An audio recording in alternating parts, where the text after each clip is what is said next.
Tu vas jamais y arriver, tu vas jamais y arriver, tu vas jamais y arriver, tu ne verras jamais le sommet. Il y a des gens qui me disaient que j'allais jamais m'en sortir, j'allais jamais y arriver. Mais je sais que avec le temps, on arrive au hasard. Pour être un bon entrepreneur, faut déjà avoir un projet qui répond à un besoin de la société. Ça, c'est très important. C'est-à-dire qu'il faut choisir son projet, il faut le penser. Il faut que le projet réponde à un besoin, soit un besoin d'innovation, soit un besoin d'amélioration. Mais il doit répondre à un besoin tout de même. Ça, c'est la première chose. La deuxième chose, c'est de comprendre qu'une fois qu'on a pris la décision d'entreprendre, on ne fait plus marche arrière. L'ennemi fondamental ou l'ennemi féroce d'une réussite dans l'entrepreneuriat, c'est le doute. Dès l'instant où vous doutez, vous avez le moindre doute, vous avez échoué. Ça, c'est clair. Prendre la décision d'entreprendre est une décision très importante et l'élément central même de l'entrepreneuriat. Ce n'est pas après qu'on se pose des questions, c'est avant.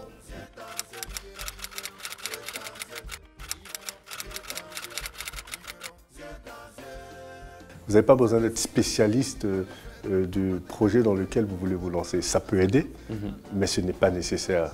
Donc, c'est-à-dire l'expérience peut aider, mais n'est pas nécessaire non plus.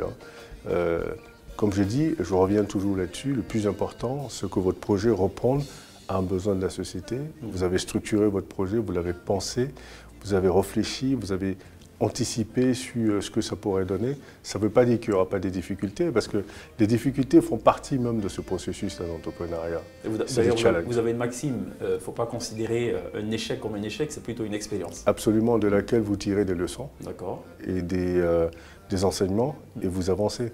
Ça vous forge une maturité.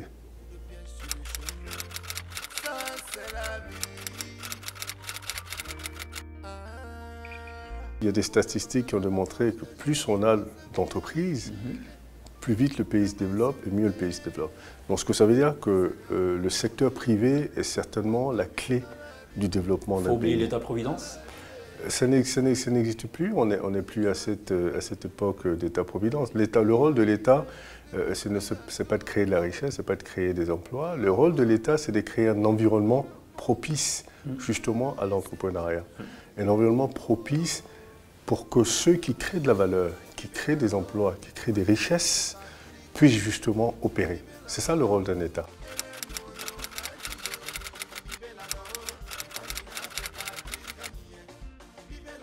Ce n'est pas qu'on ne fait pas suffisamment, mais on ne fait pas, si vous voulez, on est beaucoup dans des effets d'annonce et dans des effets de mots, et ça me pose un problème. Il ne s'agit pas de dire qu'on fera des choses pour les jeunes, mais il faut les mettre au centre de ça. Il ne s'agit pas de les infantiliser et de mettre un projet en place. Non, il faut les responsabiliser. L'État ne va pas créer l'entreprise. L'État ne va pas faire réussir votre entreprise.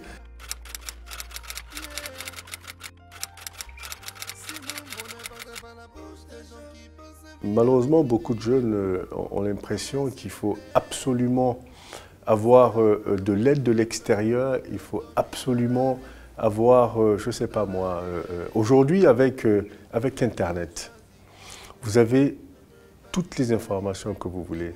Le plus important quand vous montez une entreprise, c'est d'être outillé en termes d'informations sur ce que vous voulez faire, où vous voulez le faire, qui seront vos clients, pourquoi ils devraient venir chez vous et pas chez les autres, quel est le goût, quelle est, si vous voulez, la pratique de ces clients, qu'est-ce qui les intéresse. Toutes ces informations, aujourd'hui, vous les avez disponibles. L'argent vient après, parce que vous ne pouvez pas demander à une banque ou demander à un investisseur de vous faire confiance,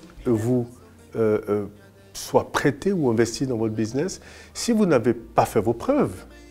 Donc, cette première expérience est votre responsabilité.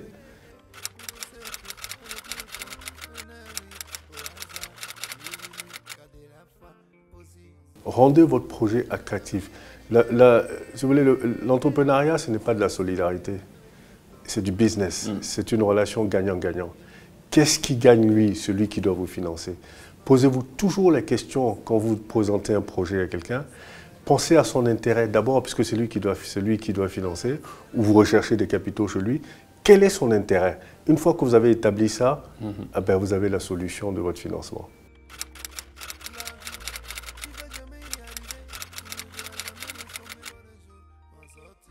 ils vont faire leur propre expérience, ils vont se casser la gueule, ils vont reprendre, ils vont se lever, ça devient une aventure très intéressante parce qu'ils n'ont pas de mauvaises habitudes. Ceux qui ont de l'expérience peuvent avoir de mauvaises habitudes qui vont peut-être récidiver dans leur projet, mais ceux qui n'ont pas d'expérience, c'est en ça que ça peut être très intéressant. Si c'était à reprendre, honnêtement, je reprendrais plus tôt que je n'ai pas. C'est-à-dire que j'aurais certainement commencé mon projet beaucoup plus tôt. Et je conseille aux jeunes justement de commencer tôt parce que c'est là qu'on a la hargne, on n'a rien à perdre en réalité. Mais quand vous commencez un projet, quand vous êtes déjà marié, vous avez des enfants, c'est ce qui peut certainement pousser des gens à être un peu réticents. Mais quand vous êtes jeune, sans engagement, évidemment, c'est là que vous devez justement foncer, c'est là que vous devez tenter l'aventure. Vivez la go.